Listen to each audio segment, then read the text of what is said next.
Kumusta mga ka-vlogger? Itutur ko kayo kung saan ako nagpupunta nitong mga panahon na ito. Kasi bihira lang akong lumalabas kaya naglakad-lakad ako. Naboring ako dito sa bahay kaya naisip kong maglakad na lang ako. So actually malapit lang naman yung aking papasyalan at malong walking distance lang. Hindi siya masyadong malayo, mga 10 minutes o 15 minutes, ayan, nandoon na ako makakarating. So, that time, naglalakad ako. Siyempre, payong-payong kung may time. Kasi nga, mainit nga guys dito sa Malaysia. Yan. So, habang nagmumuni-muni ako, ayan, mainit guys. Pero may mga katabi ako dyan sa mga gilid-gilid guys. Ayan. Pero lang ako. Pero wala, mainit siya kahit wala siyang araw. So, lang ako kasi nga, dito guys, konting mo lang, yan, madali lang masunog yung balat mo. So, actually, nandyan, nakarating na ako sa temple ng Batok Caves, Malaysia. So, dyan pa lang sa entrance, nandyan, makikita mo na yung mga monkey. Yan ang mga unggoy guys, nang aagaw ng saging. Ayan, nag-aaway sila. Ayan, hinahabol niya yung isa kasi nga, yung isa, inagaw niya yung saging ng babae. Kasi nga nakabit-bit lang. Ngayon, dinakmagan niya yung saging. Tapos yun, nag-aaway sila, naghahabulan sila guys. Yan, inaaway niya, habol. Nahabol talaga niya guys kung saan niya kita yung Tapos yan, pumunta ako dito sa kabila na maraming mga kalapati or dove, di ba? Mga kalapati, maraming kalapati at monkey, parang din naman sila. So friendly naman sila, pero kailangan din mag-ingat kasi yung iba nangangagat din yan pagka niloloko kasi. So yan guys, yung iba binibigyan nila ng pagkain, tapos yung iba yan, nanghihingi siya hanggang sa dulo-dulo. Doon mo na mismo sa entrance yan siya. So, yung mga dove naman, nandyan, nag-uumpukan lang naman sila. Tapos, sinasabuyan lang ng mga pagkain. So, ganyan lang siya, guys. Maano siya, pero nakakatakot din, guys. Kasi nga, di ba? Matakot kapag yan, nangangagat. Kasi nga yung iba nga, binubuli din nila. Tingnan mo yung inagaw nila na kahit anong pagkain na ibibigay mo sa kanila, kinakain nila. So, kawawa naman. So, nakakatuwa din naman, din naman ng stressful. Kasi nga, pero, huwag kang lumapit guys kasi nga, baka, ingat lang, baka nga nangangagat or, siyempre, nasa forest sila dyan. Hindi lahat yan, kahit na alaga nila yan, hindi yan na injeksyonan ng pang anti-rabies. Ayan. So, ayan yung Boda. Yan ang Boda dito sa Batok Caves. Tapos yung hagdanan guys, nasa mga 300 steps yata. Yan siya or 150 step. Mga ganun yata yan siya. So, binabalak ko kung aakyat ba ako o hindi. Kaya, parang sabi ko, next time na lang ako aakyat. Pero, parang yung paa ko, napapunta doon. So, inisip ko, aakyat na lang kaya ako. Also, unti-unti na rin ako habang nagpicture-picture. Yan. Nagpicture-picture ako dyan. Tapos, umakyat na talaga ako siya dyan, guys. Yan. Sinubukan ko ng umakyat. At baka next time bilangin ko kung ilang steps yan. Kasi ngayon hindi ko pa naisip na magbilang kung tinatanong nila kung ilang steps daw ang temple, yung hagdanan ng temple papuntang taas. So sa loob dyan guys, meron pa yan. Meron pang step papuntang rooftop. Yung rooftop ba? Doon sa pinakadulo talaga guys. So dito muna sa entrance pa yan, mayroon kang makikita dyan na malalawak yung temple, mga dasalan ng mga Indian, nandyan. So actually para sa mga Indians sila kasi nga nandoon yung temple tapos may nagbibinyag doon, binibinyagan nila yung bata doon sa loob niyan, sa taas niya na hagdanan.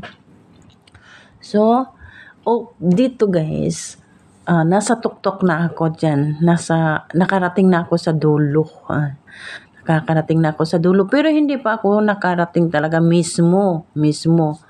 Nakarating lang ako doon sa may kalahating dulo siguro. kalahating hagdanan. Ayan. So, nahingal na ang lola. So, hirap na si lolang mag-akyat kaya nagpapahinga habang nanood ng mga monkey. Monkey. Ayan. So, may monkey dyan guys na matapang kasi lalaki siya at saka binubuli siya. Talagang as in, talaga siya guys, yung talaga yung tapang talaga siya eh. Yan. So, hanggang sa nagdahan-dahan lang naman akong umakyat. Ayan guys, nasa kalahati pa ako guys, pero hindi pa ako nakarating sa pinakadulo. Yung iba paakyat, yung iba pababa. Ganun lang yung sistema. So, maganda rin naman ang pasyalan dito. Maganda din pasyalan ang pinaka-exercise mo na rin yan, ganyan. So, No food malapit na ako dyan sa pinakadulo. Nagdahan-dahan lang akong mag-akyat kasi nga nanonood ako ng mga monkey. Mga binubuli ng mga nandyan din. So, nandyan ako sa tuktok. Nakarating na rin guys sa wakas. So, dito guys, bumili naman ako dito may mga tindahan din dito, pwede kang bumili ng tubig or mga inumin or mga pagkain as in, pero yung mga nandyan yung mga monkey dyan kasi dyan talaga mismo yung mga monkey dyan sa dulo. So by the way guys, nasa loob na ako. Ito yung loob. Dati kasi nung una kong punta, so actually pangalawa kong punta. So nung una kong punta dyan, dyan lang kami sa baba. Hindi ako umakyat sa dulo. Pero ngayon, sinubukan kong umakyat. Nakabili na ako ng tubig guys. Tapos sinubukan kong umakyat kung anong meron sa loob. So, doon sa loob, nakikita ko marami akong nakikita. Meron doon silang dasalan ng mga Indian. Nagsisindi sila ng mga kandila. Nandun yung sindihan nila ng kandila. So, nandyan pa ako sa kalahati. Ayan, At saka nakarating na rin ako sa pinakadulo. Yan ang pinakababa na dinadaanan ko guys. So, dito ayan. Pero, andyan pa ako, nakahike pa, hindi pala. At dito na ako sa looban. Ayan yung butas ng cave. Cave. Ayan, nakikita mo na yung dyan. Yan, yun yung dasalan nila. Yung dasalan. So, may nakita silang pinipicturan. So, tinitingnan kung ano yun. Yan, kaya yun. Sabi ko, pala, ulo ng elepante sign. Ulo daw siya ng elepante. Pero bato siya, hindi siya inuukit. As in, bato siya. Nagbuo lang siya. Pero nag-design ng elepante. So, nagpicture na rin ako dyan. Ayan. So, hanggang sa doon sa loob guys, mayroong dasalan, as in dasalan nila Indian, hindi ko alam kung basta mostly mga Indian kasi Indian talaga ang tribo nila dito dyan sa Bato Caves na yan, pang Indian talaga siya. Yan yung elephant head. So, dito sa may dulo guys, yan, dito dasalan, yan, yung parang magpa-promise ka dyan, yung magdadasal ka, tapos magwi-wish ka dyan, tapos magsindi ka ng kandila, tapos ito yung butas yan, nakikita, sentro doon sa tuktok na yan, yung pinaka-kuweba siguro, pinakadulo ng bato, tapos may tuktok dyan, so kumbaga, pinaka-pinto, para hindi man naman masyadong mainit yung mga kahinga naman yung mga namamasyal. So, dito guys, nag-picture ako. So, nag-video ako, picture kung may time. nag-ikot-ikot. So, nagpapa-repress talaga ako dyan kasi nga medyo stressful ang lola. So, by the way guys, medyo dyan malapit na rin akong umuwi kasi nga paggabi na. So, hindi mo naman namalaya na sa katagal kong nag-ikot, nag-vlog, alas 7 na pala. So, that time, pauwi na rin ako dyan guys. Kasi nakahanda na.